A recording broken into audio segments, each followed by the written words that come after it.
Hello, it's Family Finances. Thank you for sharing your afternoon with me. Walk like we talk. Family Finances number two. Week number two for Family Finances. Let's see how we can um, change some things for generations ahead. 100% committed. Yes. Have some key things on developing your financial mission statement for the family. We're going to think about some questions you need to answer for yourself. You know, that's always a good way to start. Like just asking questions of yourself. You know, what are some key questions? I want us to have this in our catalog. Thank you so much for your time today. Yeah, what a good day for the family to sit down and just talk about and listen in, and then hopefully it will generate some conversation for you and the family, and you'll have some questions for me. I'm right here for you. Don't hesitate. Put your comments here if you have some key family finance questions. How you doing, Queen Howard? We missed you this morning. How you doing, Mr. Wynn? Good afternoon to you. I don't think I saw you this morning either. Both of you. Make sure you go to our YouTube channel, AfroEconomics with JB Bryan, and check out this morning's discussion for Black History. The Bible is Black History. Great discussion. You're like, yeah, but I enjoyed it. I hope you will enjoy it as much as I did, indeed. So, family finances is our topic today. I want us to just realize how important it is for us to spend time with our family talking about our financial goals. A good financial mission statement is a good way to communicate your goals to the next generation. So this week, I'm just thinking about walking like we talk. Like research suggests that financial habits can be inherited, like that you can have some bad financial habits and you can actually pass them on to the next generation, and you don't even know. You'll be the one that's saying like, where did they get that from? Why are they doing that? But we have to take ownership of, as parents, how important it is for you to think about family finances and think about the family example that you're setting. So that's why I'm going to make sure that I kind of subtitle this, at least walk like we talk. Be that example. Be that example. So I think that one way to make sure that we're always walking is to make sure that we know how we're talking and to can develop a financial mission statement. And the financial mission statement will accurately, not kind of sort of, but accurately describe or explain what you want for your household, to what you want your household to achieve financially in the future through the habits and steps that we're taking today and how we're going to get there. So there's no exact way for us to write a family financial mission statement, but what my point is that it's vital for you to have one. Make it short, make it detailed, make it to the point, make it easy to read. Don't make it like a last will and testament, because this is something that, maybe every year you're going to change, maybe every 2 years, but you have to refer to this on the regular. The financial mission statement should be motivating. It should make everyone want to be on board and inspire everybody else to want to take action and to realize that. Say you have adult children and you tell them that your financial mission statement is to retire at a certain time. So you're saving a lot of money. So maybe it will encourage them to be independent so that they can understand a little bit more on why you're saying no. Why you're saying no, because you know that you're taking sacrifices in order to achieve these certain financial goals. And that's going to help them be able to do the same. That's the point. So some things that I want you to consider in your financial mission statement are some key questions that I want you to ask yourself. How you doing, Lynn? Good to see you. Good afternoon. She said good morning, good afternoon, right there. How you doing, Charlene? Good to see you. Good to see you. I appreciate you all. So look at these questions to consider for creating your family mission statement. One might be, how do you hope to achieve your financial goal? And how will, or more importantly, let's start with this. What is your life goal? What is your life goal? And how does money come into play with that life goal? And that's really something to think about. Like, what is your life goal? Like, it might be to retire in another country, or to live and work in another country, to raise your children through homeschooling, things like that. But what is your life goal, and how does money play a role in it? Because if you decide that you're going to homeschool, then what? That's a financial. You know what I mean? That's a financial decision for the whole family. So you may have only one person that's working out of the household. So these are key questions for developing your family financial mission statement. And the first one is, what is your life goal, and how does money play a role in it? And then, what is your money style? How do you use money? How do you use it? Is money like just goes and flows through your hands, or are you tight with money? Do you hold on? Do you still have the first dollar you ever made? How do you view money? Do you view it in a positive way, or do you feel like, money's not really that important? And then, what does financial independence look like to you? These are questions that you want to ask as you're thinking about putting together that mission statement for the family. No. What does financial independence look like? And is being debt-free vital to you? Is being debt-free even important to you? Do you think that having debt is just part of life? Well, answer, really think about this. What are the most important financial goals that you have today? And if you're in a relationship, married, or just have children and not married, or have children and divorced, like, do you are you paying child support? Are you receiving child support? But these are the things that you have to think about. And do you and your spouse agree on your financial goals if you have a spouse? Or are y'all in agreement with this? And are you actually taking steps to achieve financial independence? And if you are, what are you doing? And then remember, I asked, what does financial independence even mean to you?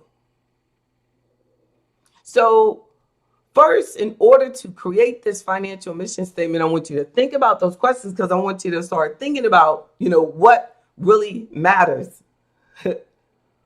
What really matters, and What's really important to you?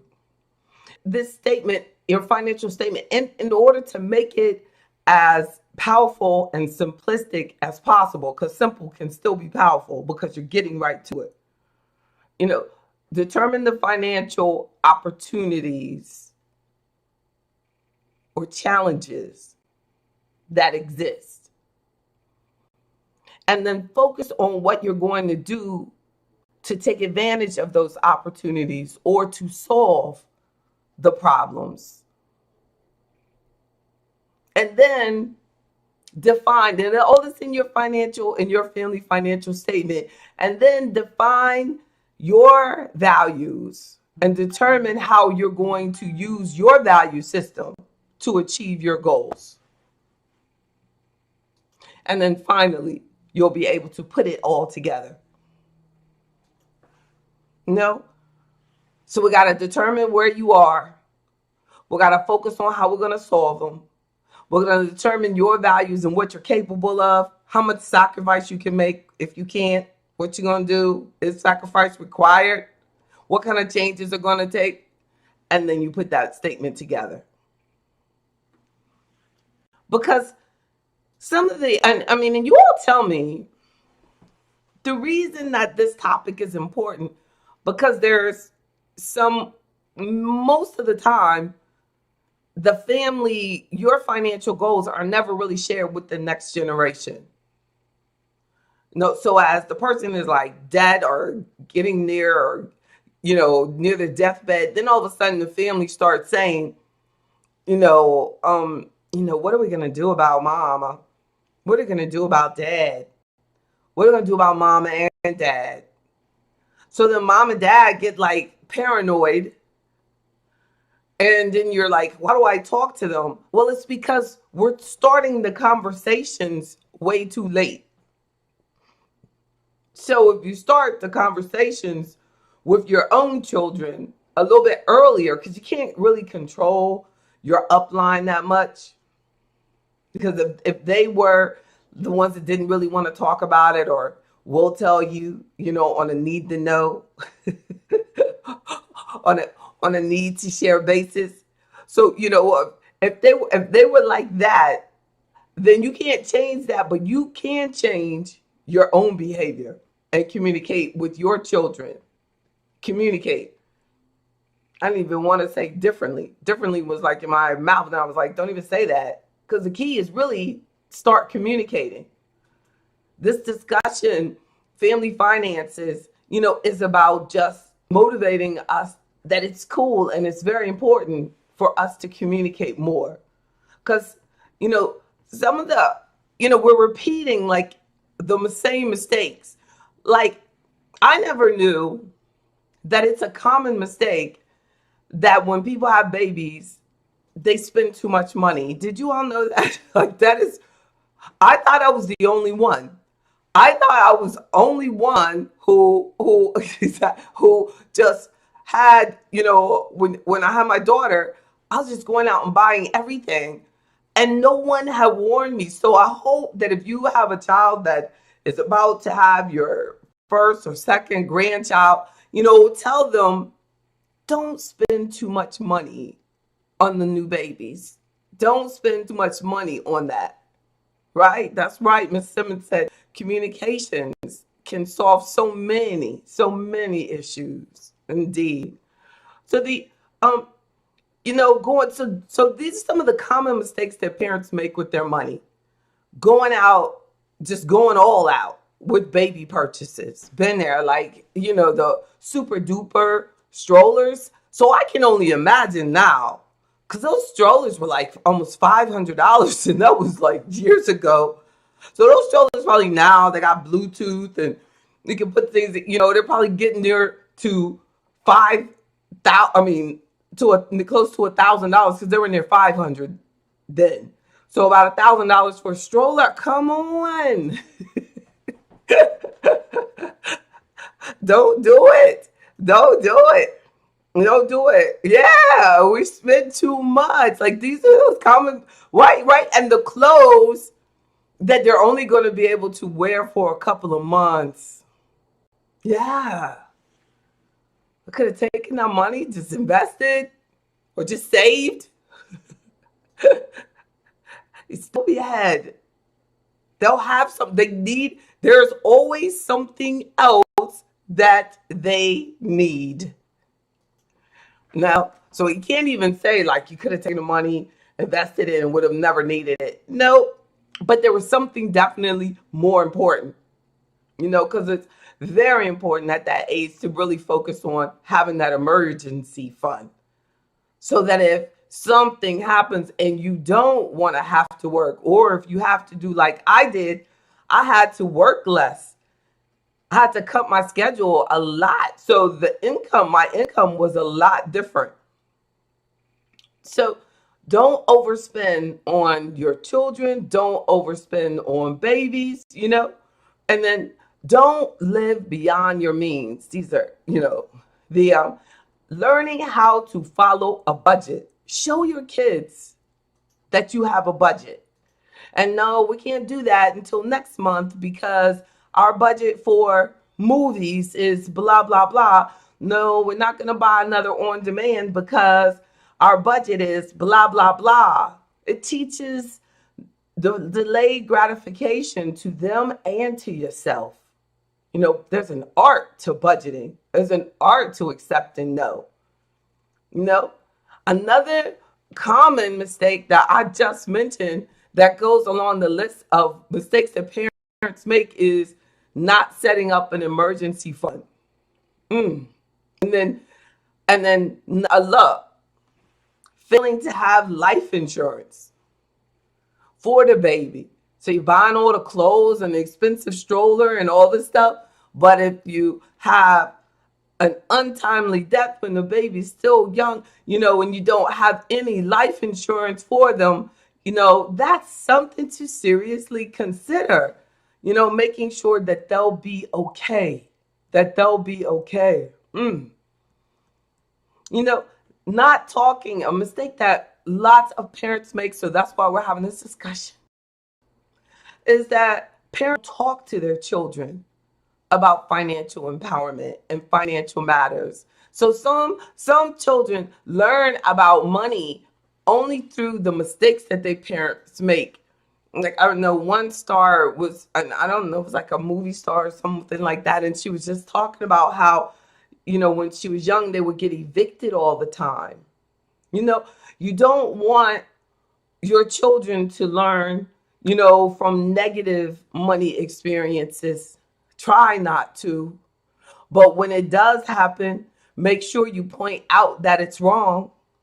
You're not going to go through this. This is not going to happen to you because I could have done this differently. These are the things that I want differently for you. And really express that. Nothing is perfect. No one is perfect. But we don't have to set our children up to make the same mistakes that we did. You tell them, I made a mistake. This is what I would do differently. This is how this could have been handled differently. Then it turns in, and then the mistake turns into empowerment. So positive moves that parents in family financial perspective, that moves that we want to make in front of the children is making saving a priority. So making saving a priority in front of them, letting them know that you're saving some of the money that you're making each month. That I'm not spending every dime that I make. And here's why, because we need to have this emergency money over here for things that may happen. Emergencies do happen. That's what they're called, emergencies. Then take them with you, like take the time with you so that they can see how much things cost at the grocery store, at the clothes store. Let them see the differences in the prices.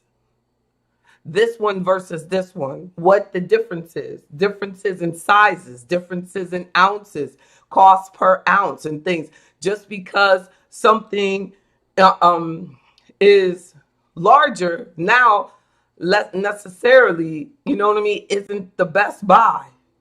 It just could look larger, but if you don't check the ounces and the volume, you might not be getting any more.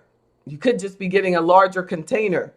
Lots of tricky marketing things are going on now. I've noticed, especially in like the supplements and vitamin area, where you're spending more money and getting less vitamins in the same jar. And then they're making the jar look about the same, but it's a little bit smaller and the price is higher. You're getting less for your same purchase, but it's not the same purchase. So take them shopping, take yourself shopping, take our time. And in positive moods is that, learn to say no. Learn to say no and, explain why. No. And you don't always have to explain why, because it's important to share no and become comfortable with no. But, learning to say no can be very empowering for you and actually, like a teachable moment for your child. It gets them comfortable with no, because no is heard a lot in this world. And if you always tell your child yes, and then they get in the world and they're told no, that's a problem. I was reading a book and it was talking about people in jail. And it was saying that there's a large percentage of people in jail who have entitlement issues, not poverty. Like, it wasn't that, oh, they were trying to steal because they needed some food to eat and things like that. No, it was entitlement, that they didn't like to hear the word no. They didn't like to hear that they can't, that they cannot, you can't afford it, that no, that is not yours. They could not take it. So if they couldn't take the word no, so whatever they wanted, they felt that they could take, steal, rob. Entitlement. It wasn't shocking to me. It was in this book called Willpower. And it was, just investigating, like, in the research, and it has shown that, because I never would have thought that, because we think that, that it's more of a poverty issue, where it's not. There are a lot of people who do not have money and do not steal or take anything. And there's a lot of people who have a lot of money who steal and take a lot more. Wow. So the talk to your children about your paycheck. Talk to them about how much you make. Talk to them about when you pay bills, what's left over, how you budget, how you make it work, as much as you feel comfortable. But I know that that's different for us, but I think it could help. It could help, and it could be empowering, and it could really explain to them. I think that sometimes, we try to hide what's going on, and they don't really understand. But when they see that it's there, but I'm telling you, no, not, yes, I do have it. It's there. Yes, it is. You see it. But I'm saving this over here. This is for that need. This is for something you don't see. And if I say this, what do I do to give you a head start in that next generation? So a fifth point of positive things that we can do is that we can relearn our own family money associations, right? Like, what were the habits at home for you when you were a child that you need to overcome associating with money? Like, was it, a poverty mentality that just made you extremely frustrated about money and you just never felt that there was enough, or there always was enough and you always got what you want, but now you can't get what you want and you don't get it? You don't know, but it's like about, as a parent, sitting down and thinking about your own money mentality from your childhood, because you may have to relearn a lot, and it gives you a chance while you're relearning to teach your children, like include them in like meetings that you might have with me about your investments. You can include them in the meeting so they can hear the discussion, so it's not their first time. I must seriously say that my clients whom children I do meet while the client is living, their children have a lot more success in the transition of those assets. They're much more to keep the money growing through. Whereas a person whose family has not met me and they don't know what's going on, they're more likely to just say, send me the money and spend it. So if you want a particular mission to happen, it's very important that you communicate with them, especially your adult children. They can be invited to your meetings, learn about your investment strategy, teach them why it's important. And they can observe your questions, your behavior. They can ask questions and they can get to know me. That's important. And then you want to become your children's financial role model of how great that you've done. If your parents were the type that were arguing all the time, make sure that you realize what impact that had on you. Like, did your parents argue about not having the money, or what'd you do with the money, or the lights are off and you didn't pay it, or what was your financial life at home when you were growing up? Like and realize did you learn about delayed gratification? Were you like just spoiled and got everything? Your parents just gave you everything, and then now you do that for your children, and you gave them everything. But what kind of financial role model do you want to show? What positive financial habits do you want to make and prepare for the next generation? A positive family financial move to show for your next generation is to, especially if they're younger, let them see you using cash sometime, because we have so much, cashless transactions. We have the kids don't get to see the cash actually being used. We need to use the money in front of them. Use the money in front of them. Let them see you using cash. Let them see how cash is spent. Because the credit cards, especially, when they're like, they don't really see, they just think the credit cards are just unlimited amounts of money and it just goes and goes and goes. But they have to, it makes money appear endless. That's the challenge with the credit cards and the Cash App. And, so I know now with COVID, it makes it harder to go by this philosophy. But when you can, use cash. And then, price compare. Let them see you checking on things for things like check. I always admire people who they check around for the right price for the car that they're looking for. They check around for the right price for any item, especially something over $1,000. They price shop for it. And that doesn't mean they don't have the money. It just means that they value their money, right? And then make sure that we spend time with our children, because the time that we spend as far as becoming a financial role model is more important than the money. A lot of people, and that's why you see, unfortunately, in some situations, extremely wealthy people and their children haven't been given the opportunity to develop discipline because they didn't get the time with the person that it really mattered with. You deserve the time.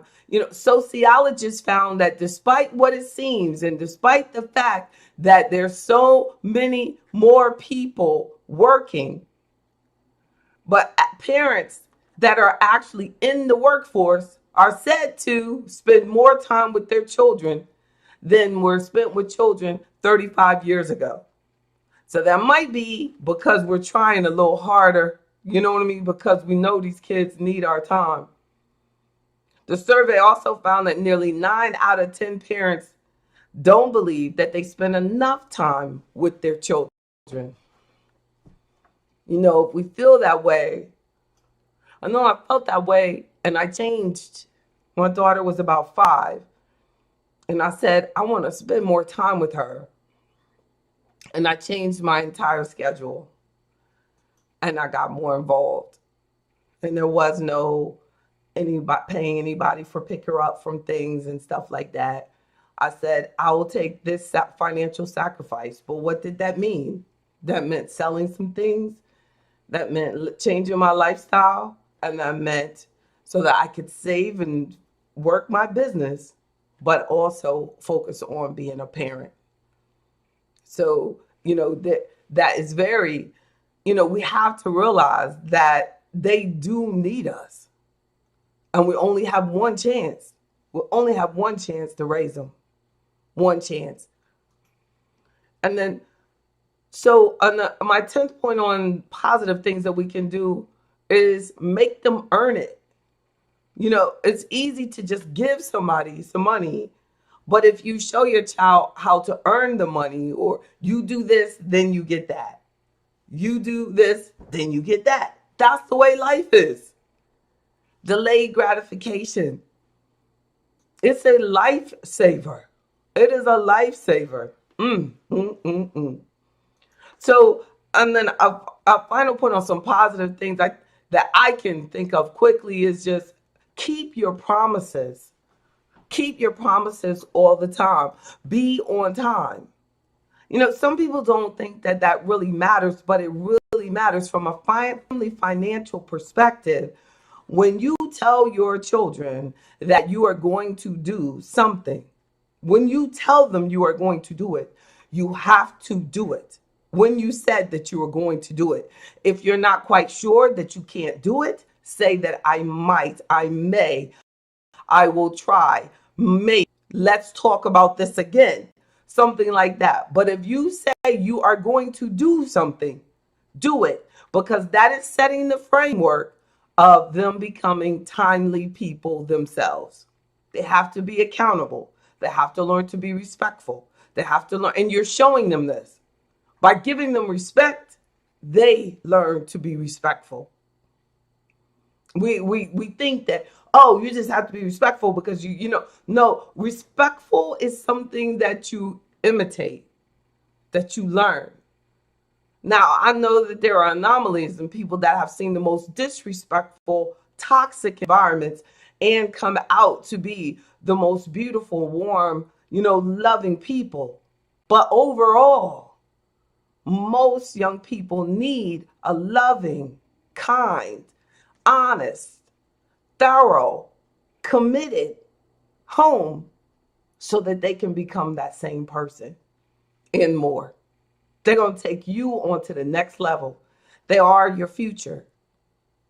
So please don't hesitate to let me know if you would like to have a consultation, have a sit down. You, your family, whatever your family represents, that's what your family is. Or you first, please join AfroEconomics. Join so that we can work on developing your family financial mission statement. First of all, getting your mission, your thoughts, your dreams together. Then we get the family involved. If you want a family membership, get the family membership. Get it started. Look at yourselves as a family. And we also are looking at each of you individually. What did it say? A chain is as strong as its weakest link. We have to keep our bond together. We have to keep every link of our family chain strong and tight. Y'all have a great, great Sunday. Thank you so much. Thank you so much. Thank you so much. Oh, thank you. Oh, thank you, Queen Ivy. Thank you. Terry, thank you. You all, please let me know. Yeah, don't spend. We don't plan how we spend. We spend without planning. Mm-mm-mm. Turn errors into empowerment. Yes, indeed. I will say it again. We can do that. All you have to do is want to, and we can do this. So make sure you reach out. I'm just an email or a call away. Have a wonderful week. Enjoy the games today. I love you all. Thank you. Thank you. Thank you.